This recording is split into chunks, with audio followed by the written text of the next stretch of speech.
Welcome to easy cooking Tamil. Hi friends, இன்றைக்கி நம்மளோட வீடியோவில் தோசை மாவில் காரக்குழி பணியாரம் எப்படி பண்ணுறது அப்படின்னு பார்க்கலாம். அதுக்கு முன்னாடி நம்மளோட சேனலில் நீங்கள் என்ன சப்ஸ்கிரைப் பண்ணலைன்னா ரெட் கலர் சப்ஸ்கிரைப் பட்டனை கிளிக் பண்ணி சப்ஸ்கிரைப் பண்ணுங்கள். கூடவே வேறு பெல் ஐக்கானையும் கிளிக் பண்ணிக்கோங்க. நாங்கள் அப்டேட் பண்ணுற வீடியோவை உடனுக்குடனே நோட்டிஃபிகேஷனில் தெரிஞ்சுக்கலாம். தோசை மாவு காரக்குழி பணியாரம் பண்ணுறதுக்கு என்னெல்லாம் தேவை அப்படின்னு பார்க்கலாம்.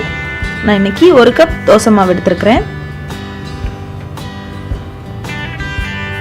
அதுக்கு பாதி பெரிய வெங்காயத்தை சின்ன சின்னதாக கட் பண்ணி எடுத்துருக்கிறேன். அதே மாதிரி பாதி கேரட் சின்னதாக துருவி எடுத்து வச்சுருக்கிறேன். ஒரு பச்சை மிளகாய் அதையும் சின்ன சின்னதாக நறுக்கி வச்சுருக்கிறேன்.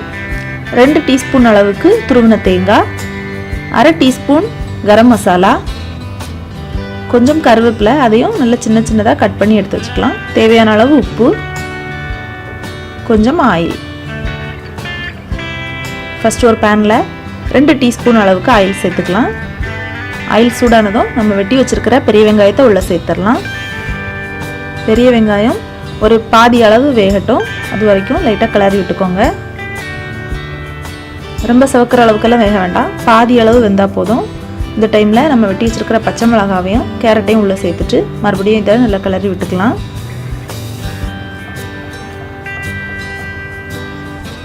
கேரட்டும் முழுமையாக வேகணும்னு இல்லை, ஒரு பாதி அளவு வெந்தால் போதும்.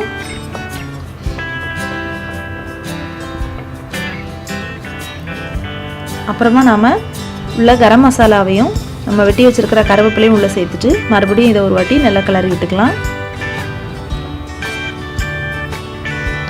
இதை லைட்டாக 1 நிமிஷம் இந்த மாதிரி கிளறி விட்டுக்கலாம்.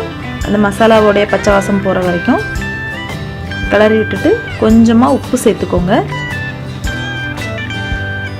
ஒரு வாட்டி இதை நல்லா கலந்து விட்டுட்டு நம்ம இதை ஸ்டவ்வை ஆஃப் பண்ணிடலாம்.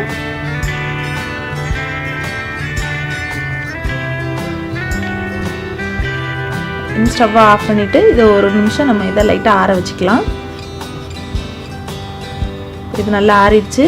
இப்போ நம்ம இதை தோசை மாவில் சேர்த்துடலாம்.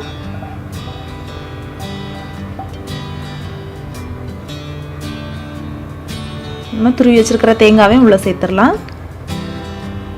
கூடவே கொஞ்சமாக உப்பு சேர்த்துக்கலாம். சேர்த்துட்டு இதை நல்லா கலந்து விட்டுருங்க.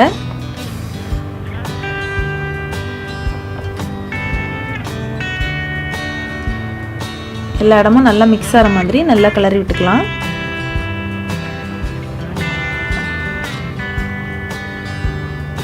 பாருங்கள், அந்த பதம் அந்த தண்ணி இதை விட கொஞ்சம் குறைவாக இருந்தாலும் பரவாயில்ல, எனக்கு கொஞ்சம் அதிகமாகிடுச்சு.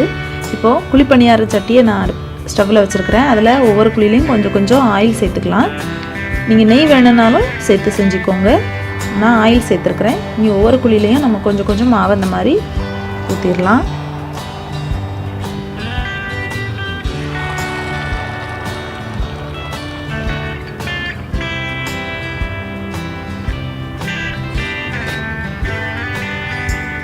இப்போ எல்லா குழிலையுமே நம்ம மாவு ஊற்றிட்டோம். இப்போ மேலே கொஞ்சமாக ஆயில் சேர்த்துக்கலாம்.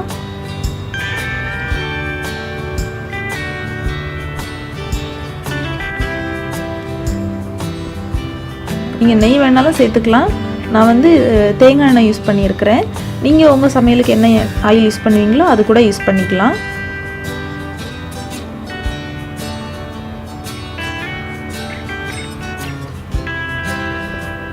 பாருங்கள், அந்த சைட்லலாம் நல்ல பபுள்ஸ் வர்றது கொஞ்சம் அடங்கி வரும். அந்த ஸ்டேஜில் நம்ம இதை திருப்பி விடலாம். நல்லா செவந்திருக்கு பாருங்கள். இந்த மாதிரி செவந்த பிறகு தான் நம்ம இதை மாற்றி விடணும். இது எல்லாத்தையுமே மாற்றி விட்டுடலாம். இப்போது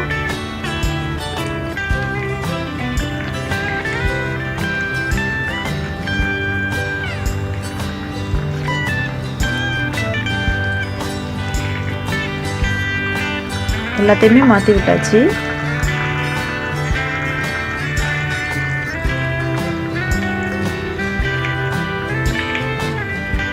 மறுபடியும் மேலே கொஞ்சமாக நான் ஆயில் சேர்த்துக்கிறேன்.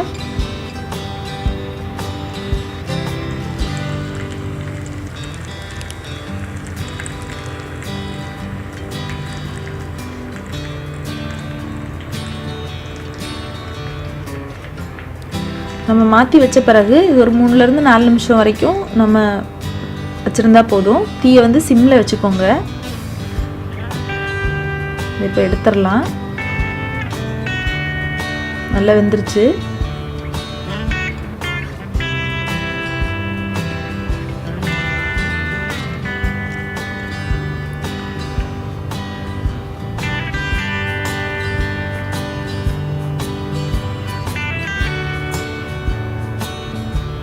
அவ்வளோதாங்க, நம்மளுடைய தோசை மாவு கார குழி பணியாரம் ரெடி ஆயிடுச்சு. பாருங்கள், இது ரொம்பவே ஈஸி தான். நம்ம எப்போவுமே சாதாரணமாக தோசை சுட்டு சாப்பிட்றதுக்கு, அதுக்கு சட்னி சாம்பார்லாம் வச்சு சாப்பிட்றதுக்கு இந்த மாதிரி நீங்கள் ட்ரை பண்ணி பாருங்கள். இதுக்கு தனியாக சாம்பார் சட்னி இதெல்லாம் வேணும் அப்படிங்கிறது இல்லை. அதுலேயும் இந்த மாதிரி நம்ம செஞ்சு கொடுக்கும்போது நம்ம வீட்டு குட்டீஸ்லாம் ரொம்ப இன்ட்ரெஸ்ட்டாக சாப்பிடுவாங்க. உங்களுக்கு காரம் இன்னும் அதிகமாக தேவைப்பட்டுச்சு அப்படின்னா நீங்கள் வந்து பச்சை மிளகாய் இன்னும் கொஞ்சம் ஆட் பண்ணிக்கோங்க. ஒரு 1/4 டீஸ்பூன் அளவுக்கு வேணால் நீங்கள் மிளகாய்த்தூள் ஆட் பண்ணிக்கலாம். நான் இதில் மிளகாய்த்தூள் ஆட் பண்ணல, கரம் மசாலா மட்டும்தான் ஆட் பண்ணியிருக்கிறேன். உங்களுக்கு காரம் அதிகமாக தேவைப்பட்டுச்சுன்னா மட்டும் நீங்கள் எக்ஸ்ட்ரா சேர்த்துக்கோங்க. இந்த மாதிரி செய்யும்போது நமக்கு ரொம்ப காரமெல்லாம் இதில் இருக்காது. நம்ம வெங்காயம் கேரட்டெல்லாம் போட்டு செஞ்சுருக்கிறதுனால சாப்பிட்றதுக்கு ரொம்பவே டிஃப்ரெண்ட்டாக சூப்பராக இருக்கும். ரொம்ப ஈஸியான சிம்பிளான வேலை தான் இது. ரொம்ப ரிஸ்க் எடுக்க வேண்டியதில்லை. நீங்களும் இந்த வீட்டில் நிச்சயமாக ட்ரை பண்ணி பாருங்கள். இந்த வீடியோ உங்களுக்கு பிடிச்சிருக்கும்னு நம்புகிறோம். இந்த வீடியோ உங்களுக்கு பிடிச்சிருந்தா லைக் பண்ணுங்கள். மறக்காமல் இந்த வீடியோவை உங்கள் ஃப்ரெண்ட்ஸுக்கு ஷேர் பண்ணுங்கள். எங்களுடைய சேனலை சப்ஸ்கிரைப் பண்ண மறந்துடாதீங்க. மேலும் இந்த வீடியோ பற்றின உங்களோட கமெண்ட்ஸை கமெண்ட் பாக்ஸில் டைப் பண்ணுங்கள். நன்றி.